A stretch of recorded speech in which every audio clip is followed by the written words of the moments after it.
Washington sent us some very important news. Someone talks to Jerome Powell. He's talking about how important stable coins will be and how banking rules are being changed to help crypto innovation in the US. I also need to talk to you about some important things about Hidden Road. A bit of information: in June or July, more people claim $10,000 worth of XRP. I need to talk to you about this. It's my job to clear things up. How big are the US crypto systems? A study was just finished. In a minute, Stuart Alderotti and his team will tell us all about it. I also got some clips from Brad Kime's Good Morning Crypto. We're going to talk about ISE. Guys, we're going to talk about a lot more in this film. Follow me through this whole thing. Please click like if you find this useful. Let's go. By the way, we were trying to work during that time. Congress and I worked together to try to get a framework for steady coins.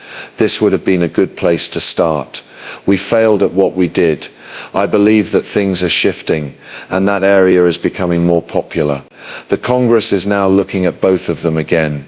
You are going into the mainstream of that whole industry, the mainstream of the crypto market where most people come to try it, right?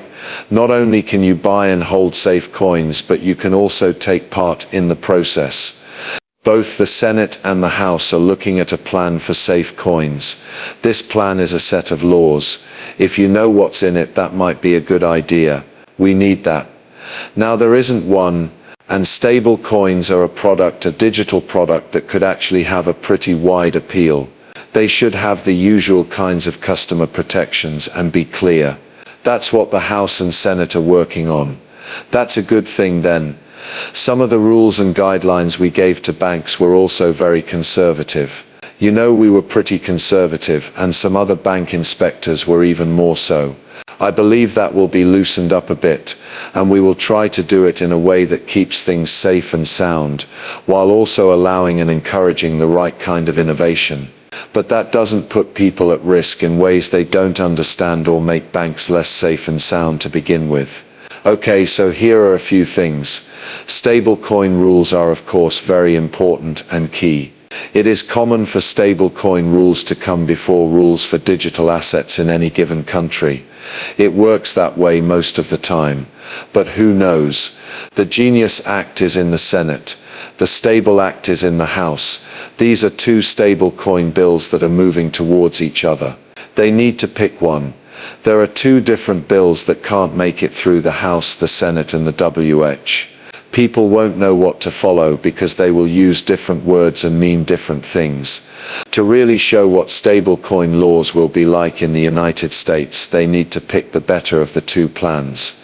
We do feel like we're getting closer and closer. We'll get there soon, it's only a matter of time.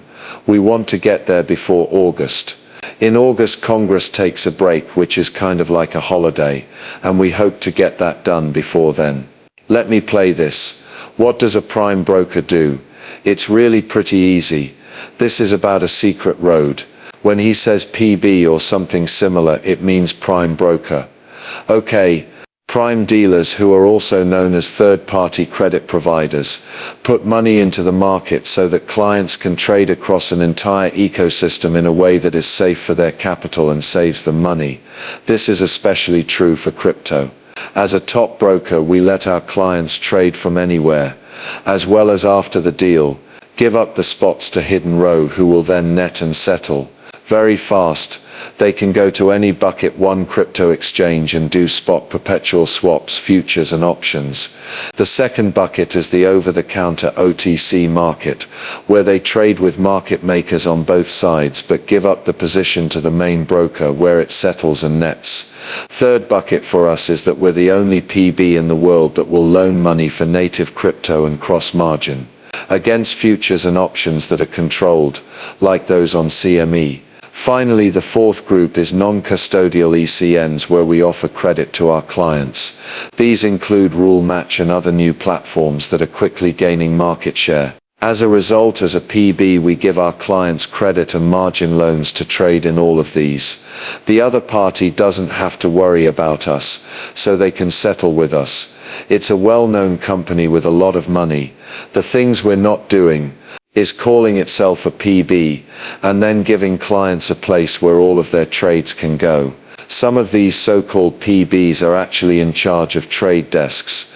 For clients, this is a very different business with very different risks and worries that they need to carefully think through.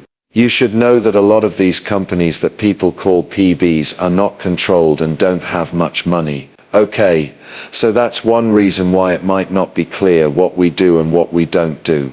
Okay, that's a good setting. Okay, I'd like to go to this clip right away. Nico told us that we agreed to pay $10,000 in XRP. I'll play it. Give me some background.